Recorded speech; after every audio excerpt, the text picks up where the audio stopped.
Hello दोस्तों, good morning, जोहार आप सभी को। आज के क्लास में हम लोग झारखंड राज्य के इतिहास के बारे में पढ़ेंगे। जैसा कि आप लोग जानते होंगे कि जितने भी झारखंड में प्रतियोगिता परीक्षाएं होती हैं, जैसे जेपीएससी, जेएसएससी या जेएसएससी सीजीएल या एसएससी लेवल का कोई भी एग्ज़ाम, एसआई हो, या जो अभी झारखंड उत्पाद सिपाही की जो परीक्षा होने वाली है कुछ दिनों में, तो इन सभी परीक्षाओं में झारखंड राज्य के इतिहास से संबंधित 2 ऑब्जेक्टिव प्रश्न होते हैं दोस्तों।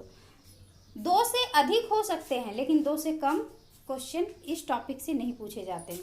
तो चलिए इस टॉपिक को आज हम लोग अच्छे से पढ़ते हैं और समझते हैं झारखंड राज्य के इतिहास के बारे में। सबसे पहले तो उत्पाद सिपाही जो अभी हाल ही में एग्ज़ाम होने वाले हैं, तो उस एग्ज़ाम के हम लोग सिलेबस को देखते हैं। जैसा कि आप लोग जान रहे होंगे कि यह जो है एग्ज़ाम 3 पेपर इसमें होने वाले हैं इस प्रतियोगिता परीक्षा में, जिसमें पहला पेपर में भाषा ज्ञान से संबंधित क्वेश्चन रहेंगे, जिसमें आपका हिंदी भाषा ज्ञान से 80 क्वेश्चन होंगे, 80 ऑब्जेक्टिव क्वेश्चन होंगे, और अंग्रेजी भाषा ज्ञान से आपका 40 क्वेश्चन होंगे। सेकंड पेपर में हमारा क्या होगा, यह क्षेत्रीय भाषा है। जो आप लोगों ने फॉर्म भरने का टाइम जो भाषा लिया होगा, चुना होगा, उसी भाषा से संबंधित आपको 100 ऑब्जेक्टिव क्वेश्चन पूछे जाएंगे, जिसमें आपका उर्दू है, सांथाली है, कुड़ुक है, हो है, मुंडारी है, खड़िया, नागपुरिया, पंचपरगनिया, कुरमाली, खोट्ठा, उड़िया। तो किसी एक भाषा में आपको, जिसमें भी आप तैयारी कर रहे हैं, उससे आपको 100 क्वेश्चन पूछे जाएंगे। नेक्स्ट आपका जो है तीसरा पेपर, उसमें आपका कुल 120 ऑब्जेक्टिव क्वेश्चन पूछे जाएंगे, जिसमें से आपका सामान्य अध्ययन से 40 क्वेश्चन पूछे जाएंगे, 40 ऑब्जेक्टिव क्वेश्चन, और झारखंड राज्य से संबंधित जो सामान्य ज्ञान है उससे आपको 50 क्वेश्चन पूछे जाएंगे। तो यहाँ आप देख रहे होंगे कि पेपर 3 में जो है 120 क्वेश्चन में से सबसे अधिक क्वेश्चन आपको झारखंड के सामान्य ज्ञान से संबंधित क्वेश्चन पूछे जाएंगे। तो हम लोगों की तैयारी और पकड़ जो है दोस्तों, सबसे अधिक झारखंड से और झारखंड के विषय से होनी चाहिए। चलिए नेक्स्ट देखते हैं। सामान्य गणित जो है उससे आपको कितने क्वेश्चन रहेंगे, तो सामान्य गणित से आपका 10 क्वेश्चन रहेंगे, और सामान्य विज्ञान से आपका 20 क्वेश्चन रहेंगे। इस तरह टोटल मिला के आपका पेपर 3 में 120 क्वेश्चन पूछे जाएंगे। चलिए नेक्स्ट आगे हम लोग देखते हैं कि ये सामान्य ज्ञान के बारे में, झारखंड के सामान्य ज्ञान से संबंधित जो हम लोगों को पढ़ना है, तो किन किन टॉपिक में हम लोगों को अब पढ़ना है। यहाँ हम लोगों को सबसे पहले तो झारखंड के इतिहास के बारे में पढ़ना है, दूसरा आपका झारखंड राज्य के भूगोल के बारे में पढ़ना है, तीसरा आपका सभ्यता, संस्कृति, भाषा साहित्य, स्थान, खाद्य सामग्री, खनिज उद्योग, राष्ट्रीय उद्यान। ठीक है, आगे देखते हैं और क्या है। आंदोलन में झारखंड का क्या योगदान था, स्वतंत्रता आंदोलन जो भी चले उन सभी आंदोलनों में झारखंड का क्या योगदान था, विकास योजना, खेल खिलाड़ी, नागरिक उपलब्धियां, राष्ट्रीय और अंतर्राष्ट्रीय महत्व के अंतर्गत झारखंड की पहचान। तो इन टॉपिकों को हम लोगों को झारखंड से संबंधित पढ़ना है, और इसी सभी टॉपिक से संबंधित आपको कुल कितने क्वेश्चन पूछे जाएंगे, तो कुल 50 ऑब्जेक्टिव क्वेश्चन पूछे जाएंगे पेपर 3 में। तो चलिए आज हम लोग पहला अपना जो हमारा पहला टॉपिक है झारखंड राज्य का इतिहास, इसी को आज हम लोग इस क्लास में पढ़ेंगे। चलिए आगे बढ़ते हैं हम लोग तो, और झारखंड के इतिहास के बारे में जानते हैं। तो सबसे पहले हम लोग झारखंड के नामकरण के बारे में जानेंगे कि ये इस राज्य का नाम झारखंड आखिर क्यों पड़ा। तो झारखंड राज्य देश का सर्वाधिक जंगली क्षेत्र वाला राज्य है। झारखंड देश का जो भारत देश है उसमें से जितने भी राज्य हैं, झारखंड सर्वाधिक जंगली क्षेत्र वाला राज्य है, और इसी जंगल के कारण इस राज्य का नाम झारखंड रखा गया है। क्योंकि जहाँ झाड़ का अर्थ झाड़ या जंगल है, वहीं खंड यानी भूमि या जमीन होता है। अर्थात झाड़ का जो अर्थ है दोस्तों, उसका अर्थ है झाड़ या जंगल या वन कह सकते हैं, और खंड अर्थात भूमि, जमीन या स्थल। तो इससे पता चलता है कि झारखंड में, इस प्रकार झारखंड में वनों की बहुलता के कारण इसका नाम झारखंड रखा गया है। तो झारखंड राज्य का नाम झारखंड क्यों पड़ा, यह आप लोगों को क्लियर हो गया होगा। चलिए नेक्स्ट देखते हैं। झारखंड को छोटा नागपुर प्रदेश भी कहा जाता है। छोटा नागपुर प्रदेश भी कहा जाता है, क्योंकि यह छोटा नागपुर पठार पर स्थित है। अब झारखंड राज्य को छोटा नागपुर प्रदेश क्यों कहा जाता है? तो ये छोटा नागपुर प्रदेश पठार में, छोटा नागपुर पठार में स्थित होने के कारण इसे छोटा नागपुर प्रदेश कहा जाता है। नेक्स्ट हम लोग देख रहे हैं कि इस राज्य में प्रचुर मात्रा में खनिज होने के कारण इसे भारत का रूर प्रदेश भी कहा जाता है। भारत के जितने भी राज्य हैं उनमें से झारखंड को रूर प्रदेश भी कहा जाता है। भारत का रूर प्रदेश किसे कहा जाता है, यह क्वेश्चन पूछा जाता है। तो भारत के झारखंड राज्य को रूर प्रदेश कहा जाता है। अब ये रूर प्रदेश क्या है दोस्तों? तो रूर का अर्थ होता है खनिज वाला प्रदेश। जहाँ जिस राज्य में खनिज की मात्रा बहुत अधिक होती है, जहाँ खनिज अधिक मात्रा में प्राप्त की जाती है, उसे रूर प्रदेश कहा जाता है। जैसे यूरोप महाद्वीप के जर्मनी राज्य में स्थित है। हमारे यूरोप महाद्वीप के जर्मनी राज्य में खनिज की बहुलता के कारण, खनिज प्रचुर मात्रा में प्राप्त होने के कारण जर्मनी को रूर प्रदेश कहा जाता है। उसी प्रकार भारत के सभी राज्यों में से झारखंड में खनिज की अधिक मात्रा के कारण इसे भी रूर प्रदेश कहा जाता है। चलिए, ये तो हम लोगों ने देखा कि झारखंड का नाम झारखंड क्यों पड़ा, या झारखंड को अन्य जो भी छोटा नागपुर प्रदेश या रूर प्रदेश है तो इसे क्यों कहा जाता है, इन सभी चीज़ों को हम लोगों ने देखा। आगे हम लोग देखते हैं कि झारखंड का इतिहास। तो झारखंड के इतिहास के बारे में हम लोगों को कैसे जानकारी मिलती है दोस्तों? तो हम लोगों को झारखंड के इतिहास के बारे में जानकारी जो है वो स्रोत क्या क्या है उसको देखना है। पाषाण काल में झारखंड की क्या स्थिति थी, हड़प्पा सभ्यता के बारे में देखना है, वैदिक काल, महाजनपद काल, मौर्य काल, मौर्य उत्तर काल, गुप्त काल और गुप्त उत्तर काल। तो झारखंड के इतिहास के बारे में इन सभी कालों और स्रोतों से हमें पता चलता है। चलिए आगे हम लोग पढ़ते हैं। तो स्रोत क्या क्या है? अब स्रोत हमारा है पुरातात्विक स्रोत जो खुदाई से हमें प्राप्त होते हैं, जैसे अभिलेख या शिलालेख, सिक्के, उपकरण, औजार, ये सभी पुरातात्विक स्रोत हो गए हैं। और बी में आप देखिए साहित्यिक स्रोत। अब साहित्यिक स्रोत में क्या हो गया, जो पुराने दस्तावेज मिले हैं या जो पुराने पुस्तकें, बुक, किताबें मिली हैं, उन सभी से हम लोगों को झारखंड के इतिहास के बारे में जानकारी मिलती है। चलिए नेक्स्ट हम लोग देखते हैं पाषाण काल के बारे में। तो पाषाण काल में झारखंड की क्या स्थिति थी? तो पूरे पाषाण काल को जो है दुनिया में या भारत में के इतिहास को भी हम लोग पढ़ने के लिए या झारखंड के इतिहास को भी पढ़ने के लिए पाषाण काल को 3 भागों में बांटा गया है। 3 भाग है आपका पूरा पाषाण काल, मध्य पाषाण काल और नवपाषाण काल। अब पूरा पाषाण काल में क्या हुआ था? तो पूरा पाषाण काल में आपका मनुष्य जो थे, लोग जो थे, उन्हें शिकारी या आखेटक कहा जाता था। शिकारी या आखेटक कहा जाता था। शिकारी का अर्थ आखेटक भी होता है, बहुत सारे बुक में आखेटक आप लोगों को मिलेगा। तो वो क्या करते थे? शिकार करते थे और खाद्य संग्राहक के रूप में काम करते थे। शिकार करते थे और उसका संग्रह करते थे और इस तरह अपना जीवन यापन करते थे। इस काल में क्या हुआ था?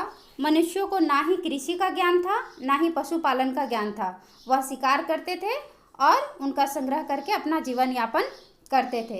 इस काल में आग का जानकारी हो चुकी थी, आग की जानकारी तो हो चुकी थी, किंतु उसका उपयोग कैसे करना है इसका ज्ञान उन्हें नहीं हुआ था।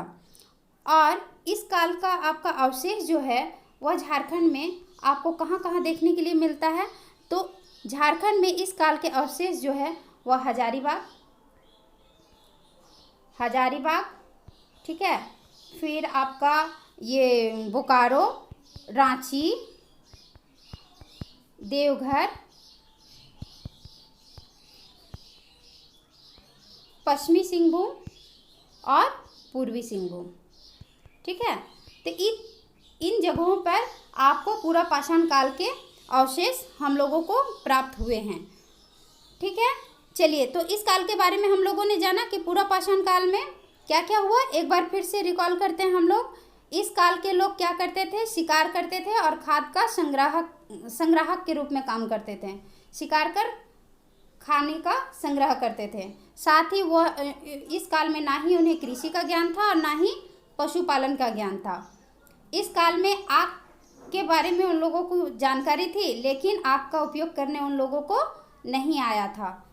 और इस काल के अवशेष हम लोगों को कहाँ कहाँ से मिला है, तो हजारीबाग, बोकारो, रांची, देवघर, पूर्वी सिंहभूम और पश्चिमी सिंहभूम, इन सभी क्षेत्रों से पूरा पाषाण काल के अवशेष प्राप्त होते हैं।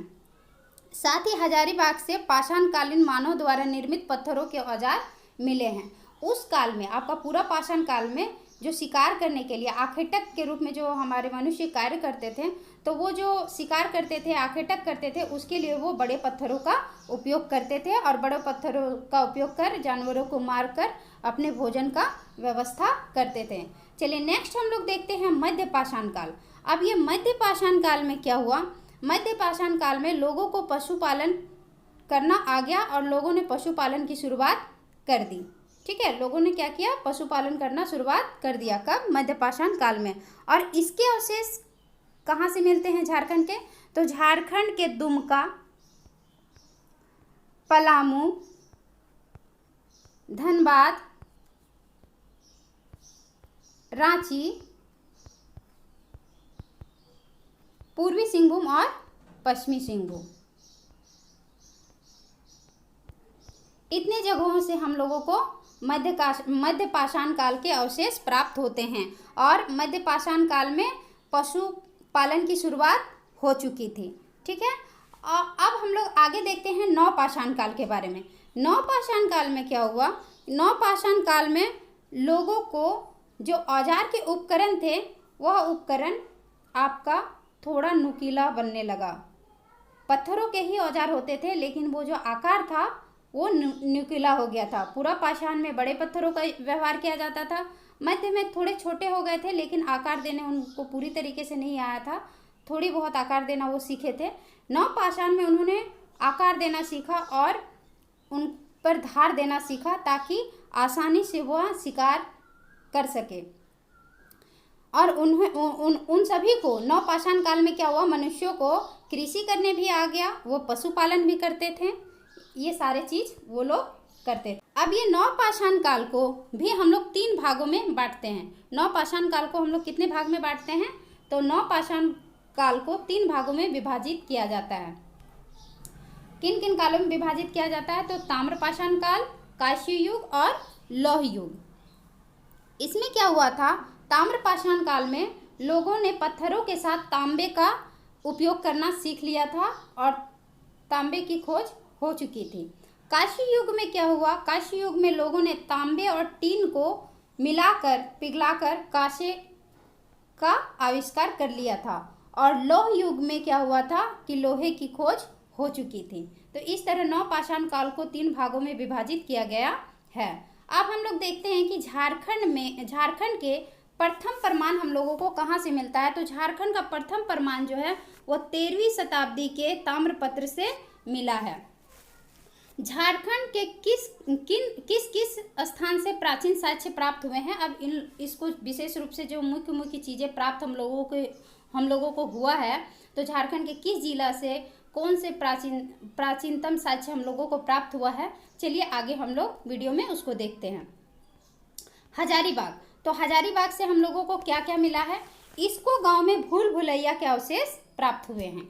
इसको गांव है, हजारीबाग का एक इसको गांव है, जहां से क्या प्राप्त हुआ है, तो भूल भुलैया के अवशेष प्राप्त हुए हैं।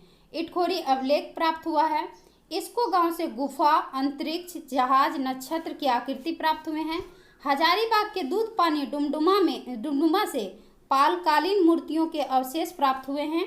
मतलब पाल शासकों द्वारा जो पालकालीन मूर्तियां थी उनके अवशेष कहाँ से प्राप्त हुए हैं, तो हजारीबाग के दूध पानी डुमडुमा से। ये सब क्वेश्चन पूछे जाते हैं दोस्तों कि जो प्राचीन कालीन अवशेष हैं वो कहाँ से क्या क्या प्राप्त हुए हैं, तो इन्हें ऑब्जेक्टिव क्वेश्चन बनाकर पूछा जाता है। आज हम लोग इस क्लास को कर रहे हैं, उसके बाद हम लोग झारखंड के इतिहास से संबंधित आपका एक वीडियो और आएगा, जिसमें जितने भी विद्रोह हुए उनके बारे में हम लोग पढ़ेंगे। उसके बाद पूरे झारखंड के इतिहास से जितने भी ऑब्जेक्टिव क्वेश्चन बनेंगे उसका एक वीडियो लेके आऊँगी, ताकि आपका झारखंड का जो इतिहास है उसका पूरा टॉपिक आप लोगों का क्लियर हो जाए। चलिए, तो हजारीबाग के दूध पानी डुमडुमा से पालकालीन मूर्तियों का अवशेष प्राप्त हुए, जो कि पाल शासकों द्वारा बनाया गया था। यह मूर्तियां बौद्ध धर्म से संबंधित है। यह मूर्तियां किन से संबंधित है, तो बौद्ध धर्म से संबंधित है, जिससे पता चलता है कि बौद्ध धर्म का विस्तार का उस समय बौद्ध धर्म विस्तार हो चुका था। चलिए नेक्स्ट आगे हम लोग देखते हैं कि लोहरदगा से हम लोगों को क्या प्राप्त हुआ है। तो झारखंड के लोहरदगा जिले से कांसे का प्याला प्राप्त हुआ है, जो कि कांसा किससे बनता है? अभी मैंने आपको बताया कि तांबे और टीन को पिघलाकर कांसे का निर्माण होता है, और इसी कांसे का प्याला का अवशेष कहाँ से प्राप्त हुआ है? तो लोहरदगा जिले से प्राप्त हुआ है। अब गढ़वा से क्या प्राप्त हुआ है? तो भावनाथपुर का गुफा प्राप्त हुआ है, जिसमें आखेटक शिकार करते हुए चित्र प्राप्त हुए हैं। आखेटक का अर्थ होता है शिकार करना, तो वही शिकार करते हुए का जो चित्र प्राप्त हुआ है वह भावनाथपुर के गुफा में प्राप्त हुआ है। गढ़वालों का शिलालेख प्राप्त हुआ है गढ़वा से। चलिए नेक्स्ट चौथा आपका जिला जो है गुमला, यहाँ से क्या प्राप्त हुआ है? तो यहाँ से हापा मुनि मंदिर प्राप्त हुआ है। गुमला से क्या प्राप्त हुआ है? तो हापा मुनि मंदिर प्राप्त हुआ है। चलिए आगे बढ़ते हैं हम लोग। अब देखते हैं सिक्के, कॉइन्स के बारे में जानते हैं कि सिक्के हम लोगों को कहाँ कहाँ से प्राप्त हुए हैं।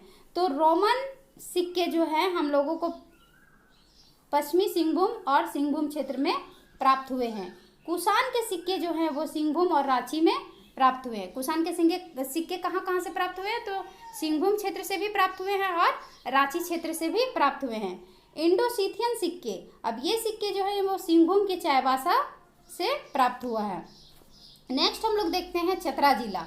अब ये चतरा जिला से क्या प्राप्त हुआ है? तो कुंपा किला जो मध्यकाल का था और यह मुगल कालीन गुफा है, चतरा जिले के प्रतापपुर में स्थित है।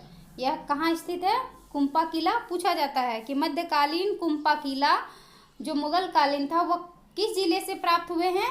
तो चतरा जिला दिया तो चतरा देगा, या तो स्थान का नाम दिया तो प्रतापपुर के नाम से भी पूछा जाता है। क्वेश्चन को घुमा फिरा के पूछा जाता है दोस्तों, यदि आप अच्छे से पढ़ते हैं तो आप उसका आंसर कर सकते हैं। चलिए नेक्स्ट हम लोग देखते हैं झारखंड के नामांकन। अब दोस्तों झारखंड के कई अन्य और भी नाम हैं, जैसे वेदों में कुछ और कहा गया है, पुराणों में झारखंड को कुछ और नाम से संबोधित किया गया है, और कुछ इतिहासकार या कुछ दार्शनिक थे उनके द्वारा झारखंड को किसी और नाम से संबोधित किया गया है। तो इन नामों को भी आज के क्लास में हम लोग देखेंगे, क्योंकि इनसे संबंधित भी आप लोगों को प्रतियोगिता परीक्षाओं में क्वेश्चंस देखने को मिलते होंगे। तो चलिए हम लोग देखते हैं झारखंड के और कौन कौन से नाम हैं। तो सबसे पहले ऋग्वेद में क्या कहा जाता है झारखंड को? तो ऋग्वेद में झारखंड को कीकट कहा जाता है। उत्तर वैदिक में क्या कहा गया झारखंड को? तो उत्तर वैदिक में वरात्य प्रदेश कहा गया झारखंड को। और ब्राह्मण ग्रंथ में झारखंड को क्या कहा गया? तो ब्राह्मण ग्रंथ में झारखंड को पुंड या प्रुंड कहा गया। ब्राह्मण ग्रंथ में ही, जिसे ऐत्रेय ब्राह्मण ग्रंथ कहा जाता है, तो ऐत्रेय ब्राह्मण ग्रंथ में ही झारखंड का सर्वप्रथम उल्लेख हमें प्राप्त होता है। दोस्तों ये ब्राह्मण ग्रंथ आखिर क्या है? तो ब्राह्मण ग्रंथ वेदों का एक तरह से व्याकरण है। जैसा कि आप लोग जानते होंगे कि चारों वेद में मंत्र लिखे हुए हैं और वह पद रूप में लिखा गया है। पद यानी कविता के रूप में लिखा गया है, जिसे समझने में काफ़ी कठिनाई होती थी, और इसे इन वेदों को समझने के लिए ब्राह्मण ग्रंथ, आरण्यक, उपनिषद इन सभी की रचना की गई, ताकि हम लोग वेदों को अच्छे से पढ़ सके और समझ सके। तो ब्राह्मण ग्रंथ का निर्माण एक व्याकरण के रूप में किया गया, जिनमें वेदों को गद्य भाषा में लिखा गया है, ताकि हम लोग वेदों को अच्छे से पढ़ सकें। तो वेदों का ही रूप या वेदों का ही व्याकरण ट्रांसलेशन रूप जो है वो ब्राह्मण ग्रंथ हमारा है। नेक्स्ट है वायु पुराण में झारखंड को क्या कहा गया है? तो वायु पुराण में झारखंड को मुरुंड कहा गया है। वायु पुराण में झारखंड को मुरुंड कहा गया है। विष्णु पुराण में क्या कहा गया है? तो विष्णु पुराण में मुंड कहा गया है। दोस्तों हमारे 18 पुराण हैं। पुराणों की संख्या कितनी है? तो पुराणों की संख्या जो है वह 18 है, और इन 18 पुराणों में से 3 पुराणों में झारखंड का उल्लेख मिलता है। आपका वायु पुराण, विष्णु पुराण और एक भागवत पुराण। इस 3 जगह में झारखंड का उल्लेख प्राप्त होता है हम लोगों को। हमारे 18 पुराणों में से सबसे पुराना यदि पुराण पूछा जाए कि सबसे पुराना पुराण कौन सा है, तो मत्स्य पुराण जो है वह हमारा सबसे पुराना पुराण है। तो ये देखा हम लोगों ने पुराणों के बारे में। ये जो वायु पुराण है ये वायु पुराण किया है। तो वायु पुराण में ईश्वरों की वंशावली का वर्णन किया गया है। ईश्वरों की वंशावली जैसे आपके शिव जी पार्वती जी हो गए तो उनके वंश हमारे गणेश जी हो गए। तो इस तरह के ईश्वरों की जो वंशावली का वर्णन हमें मिलता है वह किस में मिलता है, तो वायु पुराण में मिलता है। इस तरह सभी पुराणों के अपने अपने ये हैं। चलिए नेक्स्ट हम लोग आगे बढ़ते हैं कि तुजु के जहाँगिरी, यहाँ थोड़ा सा मिस प्रिंट हो गया है, ये देखिए, तुजु के जहाँगिरी में झारखंड को क्या कहा गया है, तो खोखरा कहा गया है। तुजु के जहाँगिरी में झारखंड को क्या कहा गया है, तो खोखरा कहा गया है। अर्थशास्त्र में जो कौटिल्य के द्वारा लिखा गया है, अर्थशास्त्र, कौटिल्य कौन, जो हमारे चाणक्य जी को ही कौटिल्य भी कहा जाता है और उनका एक नाम और है जिसे विष्णु गुप्त के नाम से भी जाना जाता है। तो उनके 3 नाम हैं, कौटिल्य, चाणक्य और विष्णुगुप्त। इन तीनों नाम से हम लोग उनको जानते हैं। और उन्होंने अपने अर्थशास्त्र में झारखंड को क्या कहा, तो उन्होंने अपने अर्थशास्त्र में झारखंड को कुकुट कहा। टालमी ने झारखंड को क्या कहा, तो टालमी ने मुंडल कहा। भगवत पुराण में झारखंड को क्या कहा गया, तो कीकट प्रदेश कहा गया। एक चीज आप लोग ध्यान दीजिएगा दोस्तों कि ऋग्वेद में भी कीकट कहा गया है, लेकिन भगवत पुराण में क्या कहा गया है, कीकट प्रदेश। जैसा कि आप लोग पहले देखे थे ना कि ऋग्वेद में क्या कहा गया है, तो ऋग्वेद में कीकट कहा गया, लेकिन भगवत पुराण में क्या कहा गया, तो कीकट प्रदेश कहा गया है। चलिए आगे हम लोग देखते हैं कि महाभारत के दिग्विजय पर्व में झारखंड को क्या कहा गया है। तो महाभारत के दिग्विजय पर्व में झारखंड को पुंडरिक या पशुभूमि कहा गया है। नेक्स्ट हम लोग देखते हैं तारीख़ फिरोज शाही में झारखंड को क्या कहा गया है। तारीख़ फिरोज शाही में झारखंड को झारखंड कहा गया है। तारीख़ बंगला में क्या कहा गया है, तो झारखंड कहा गया है। दोस्तों जहाँ भी तारीख आएगा वहाँ झारखंड होगा, इस चीज़ को आप लोग देख लीजिएगा, ठीक है। देखिए यहाँ भी तारीख है, यहाँ भी तारीख है, तो दोनों का क्या होगा, झारखंड ही कहा गया है। विंग सॉन्ग ने झारखंड को क्या कहा है, तो विंग सॉन्ग ने झारखंड को, ये एक चीनी यात्री था दोस्तों, और इन्होंने झारखंड को क्या कहा है, तो इन्होंने झारखंड को की तो ना सुफाताना, ये एक चाइनीज वर्ड है दोस्तों, और उन्होंने अब इस नाम से झारखंड को संबोधित किया है। आप इसको रिलेट कर सकते हैं, इसके नाम के अंत में देखिए सॉन्ग लिखा हुआ है, और इसको आप कह सकते हैं कि विन सॉन्ग ने कितना लंबा गाना गाया। चलिए नेक्स्ट हम लोग देखते हैं मुगल काल में झारखंड को क्या कहा गया। तो मुगल काल में झारखंड को खुखरा या कुकरा कहा गया। आईने अकबरी में झारखंड को क्या कहा गया, तो आईने अकबरी में कुकरा कहा गया। नेक्स्ट हम लोग आगे बढ़ते हैं, पद्मावत में झारखंड को क्या कहा गया। तो ये जो पद्मावत है दोस्तों, ये किनकी रचना है, तो मलिक मोहम्मद जैसी की यह रचना है, उनकी यह ग्रंथ है, और उनके द्वारा झारखंड को क्या कहा गया, झारखंड को झारखंड ही कहा गया। तो पद्मावत में झारखंड को क्या कहा गया, झारखंड ही कहा गया। अब अशोक के 13वें शिलालेख में झारखंड को क्या कहा गया, तो अशोक के 13वें शिलालेख जो है उसमें अटावी कहा गया। नेक्स्ट हमारा है समुद्रगुप्त के पर्याप्त परिस्थिति में झारखंड को क्या कहा गया। तो पर्याप्त परिस्थिति में झारखंड को मुरुंड कहा गया। ये मुरुंड जो कहा गया, तो ये जो समुद्रगुप्त का पर्याप्त परिस्थिति है, तो ये किनके द्वारा रचना किया गया था, तो जो वहाँ के दरबारी कवि थे उनके द्वारा यह रचना किया गया था, जिनका नाम था हरिसेन, और उन्हीं के द्वारा यह पर्याप्त परिस्थिति की रचना की गई थी, और उन्होंने क्या कहा झारखंड को, तो मुरुंड कहा। अब लास्ट हम लोग देखते हैं कि ईस्ट इंडिया कंपनी के शासनकाल में झारखंड को क्या कहा गया, तो छोटा नागपुर कहा गया। ब्रिटिश के द्वारा ही झारखंड को छोटा नागपुर प्रदेश कहा गया था। चलिए आगे क्लास में हम लोग बढ़ते हैं और देखते हैं अब झारखंड में जनजातियों का आगमन। तो झारखंड में जनजाति, हमारे झारखंड में कुल जनजाति की संख्या कितनी है, तो 32 जनजाति है दोस्तों, और आदिम जनजाति कितने हैं, तो 8 आदिम जनजाति हैं। अब इसमें हम लोग देखते हैं कि झारखंड में जनजातियों का आगमन कैसे हुआ। तो आगमन जो हुआ, तो सर्वप्रथम झारखंड में असुर जनजाति आए थे, फिर बिरिजिया, खड़िया, बिरहोर, कोरबा, मुंडा और हो। तो इनका जो आगमन हुआ था, तो इस प्रकार ये झारखंड में आए थे। यदि इनमें से पूछा जाए कि झारखंड में वह कौन सा जनजाति है जो सबसे प्राचीनतम है, जो सबसे पहले झारखंड में आया था, तो वह असुर जनजाति है दोस्तों। ठीक है, यह क्वेश्चन कई बार पूछा गया है। चलिए नेक्स्ट हम लोग देखते हैं कि पूर्व मध्य काल में आए जनजाति। अब पूर्व मध्य काल में जो जनजाति आए थे, जैसे हर्षवर्धन की मृत्यु के बाद तथा दिल्ली सल्तनत की स्थापना से पहले, इस काल में जो जनजाति आए थे, अब उसके बारे में जानते हैं। तो चेरो आए थे, फिर खरवार आए, फिर संथाल आए और भूमिज आए। आपका ये जो है कुछ जनजाति है, तो आपका मुख्य रूप से जैसे असुर जनजाति जो है दोस्तों, मैंने कहा कि सबसे प्राचीनतम जनजाति जो है वो असुर जनजाति है। ठीक है, और इसका जो आगमन हुआ था झारखंड में, यह नवपाषाण काल में झारखंड में इनका आगमन हुआ था। कब हुआ था? तो नवपाषाण काल में यह झारखंड में प्रवेश किए थे। ठीक है, अब हम लोग देखते हैं कि जैसे मैं बता दूं कि मुंडा और उरांव, ये दो जनजाति जो है ये सबसे ज़्यादा आपका छोटा नागपुर क्षेत्र में देखने के लिए मिलता है। बिरिजिया आपका पलामू क्षेत्र में सबसे ज़्यादा देखने के लिए मिलता है।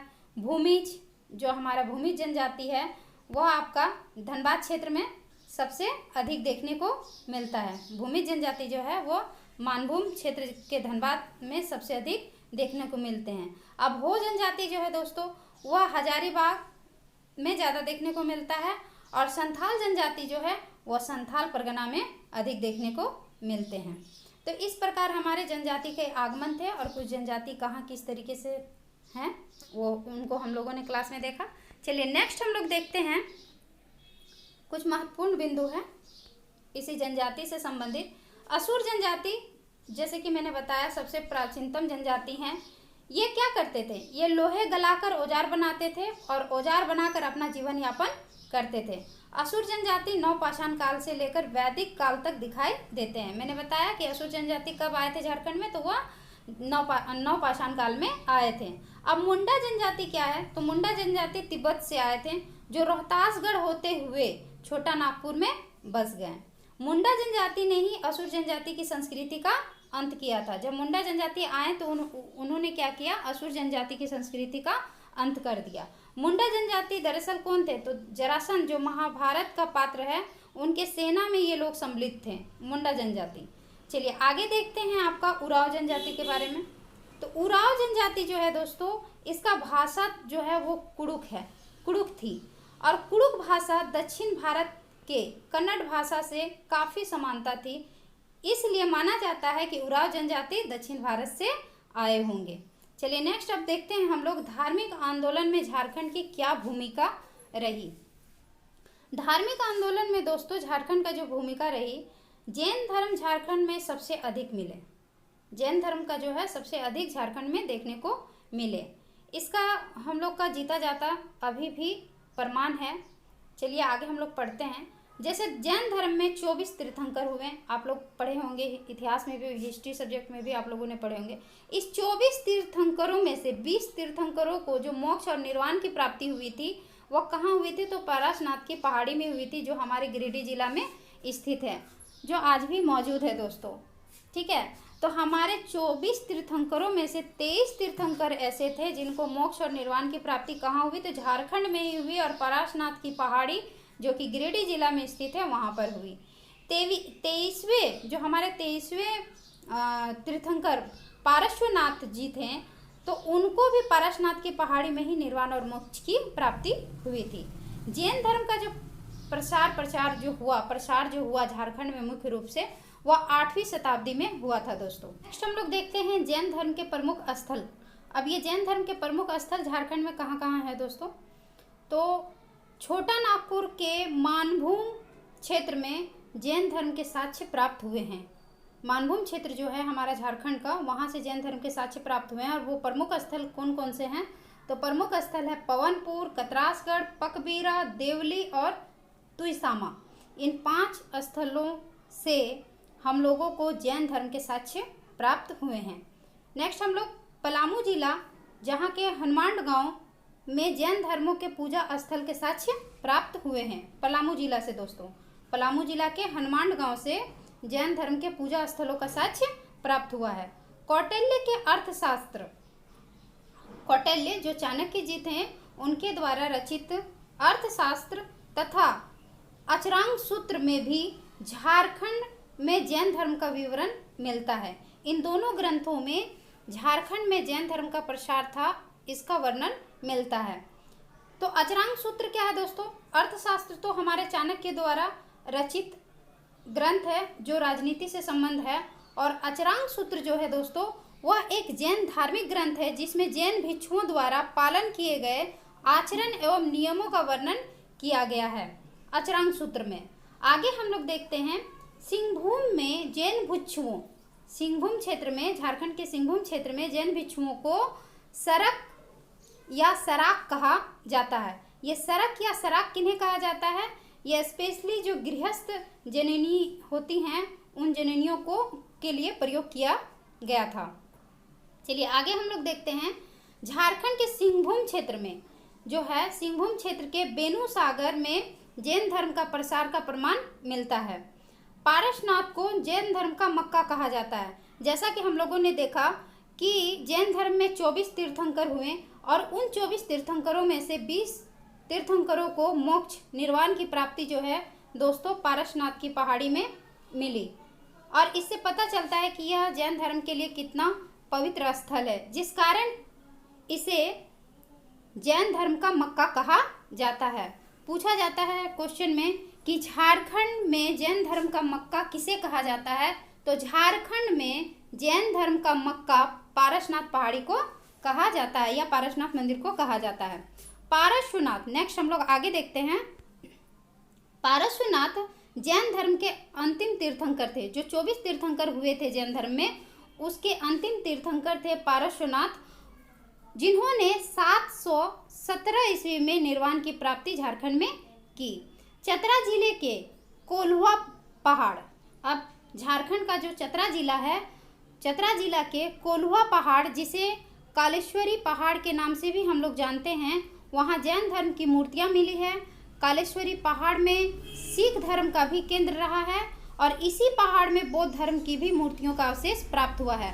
तो कोल्हुआ पहाड़ जिसे कालेश्वरी पहाड़ के नाम से जानते हैं, जो चतरा जिला में स्थित है दोस्तों, वहाँ हमें जैन धर्म की मूर्तियाँ भी मिली है, सिख धर्म का भी वहाँ से हम लोगों का अवशेष मिला है और बौद्ध धर्म की मूर्तियों का भी अवशेष वहाँ से हम लोगों को प्राप्त हुआ है। तो इन तीनों धर्मों से यह कोल्हुआ पहाड़, कालेश्वरी पहाड़ संबंधित है।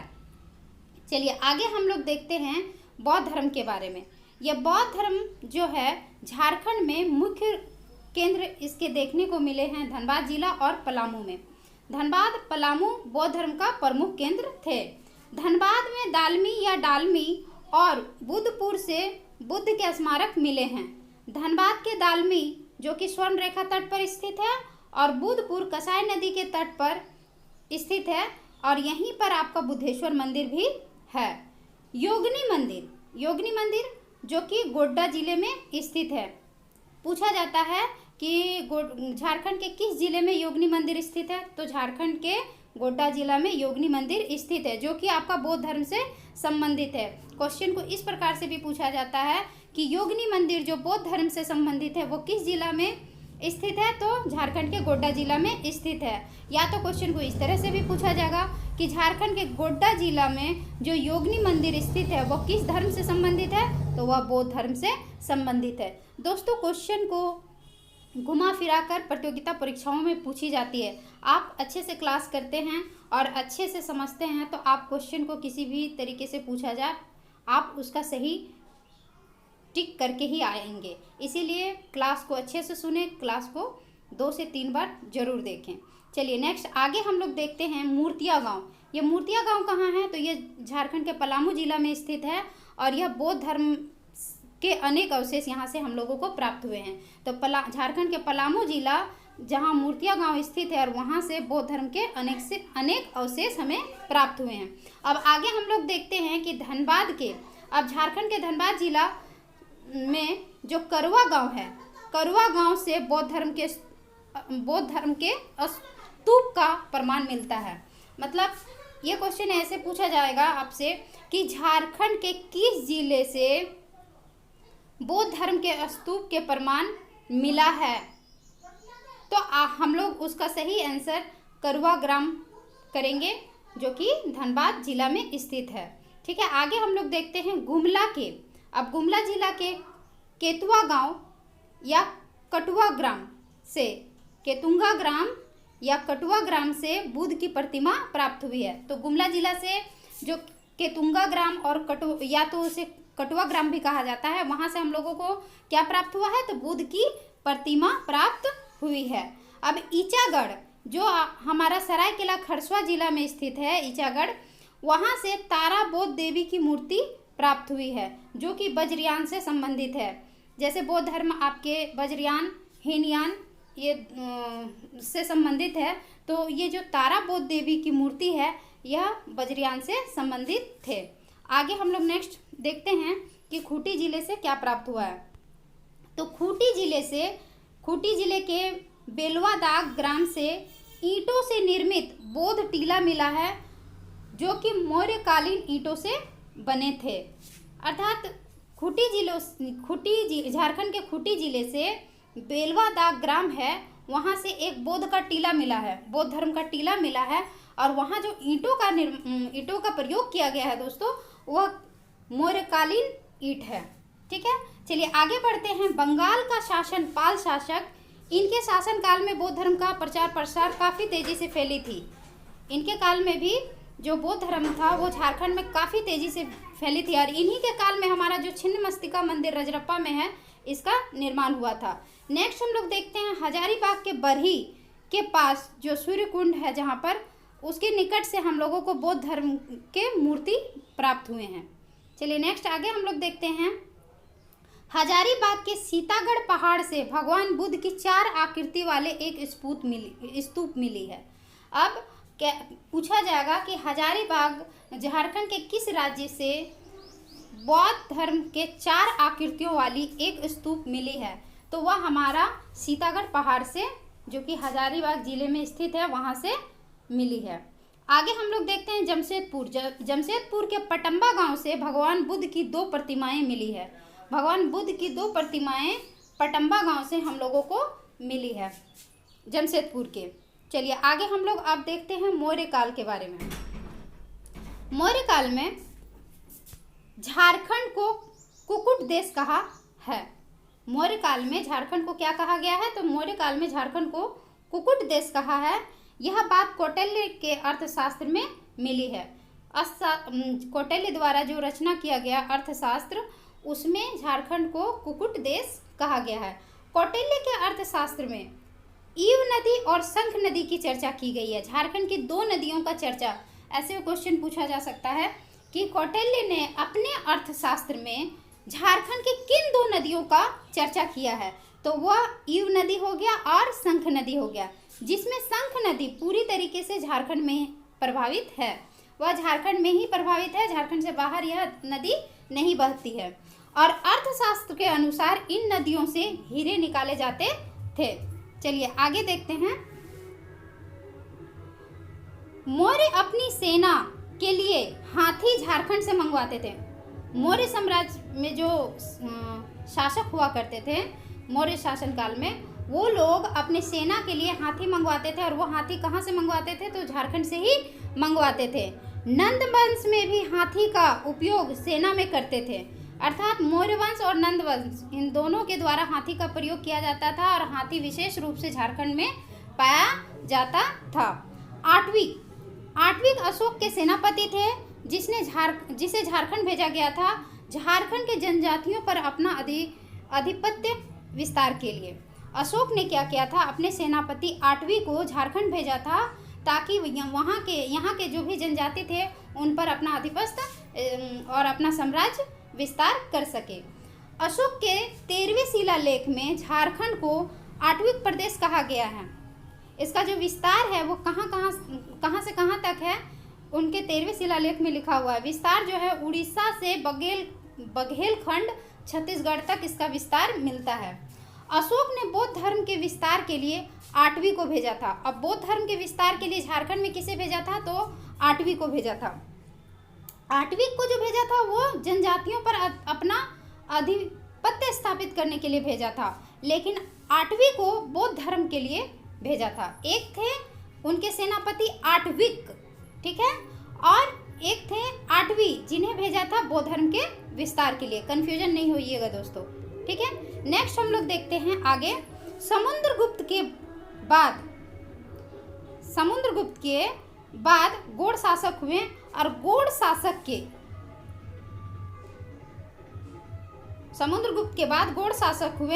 शासक के शशांक ने भी झारखंड पर शासन किया। लेकिन शशांक जो थे वो शैव धर्म अनुयायी थे।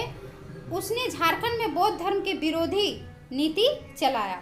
उन्होंने बौद्ध धर्म के विरुद्ध अपना नीति चलाया। वो बौद्ध धर्म को सपोर्ट नहीं करते थे, वे शैव धर्म के अनुयायी थे। और शशांक ने विष्णु सागर मंदिर बनवाया। शशांक द्वारा ही विष्णु सागर मंदिर का निर्माण करवाया गया, ठीक है। तो ये झारखंड के इतिहास से संबंधित आज मैंने आप लोगों को बताया दोस्तों। और आगे एक और वीडियो लेके मैं आऊँगी जिसमें झारखंड के इतिहास में जितने भी विद्रोह हुए उन सभी विद्रोह के बारे में हम लोग पढ़ेंगे।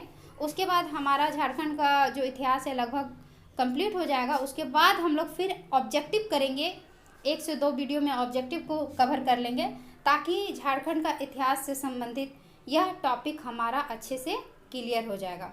तो आज के क्लास में इतना ही, मिलते हैं नेक्स्ट वीडियो में हम लोग। धन्यवाद, थैंक यू।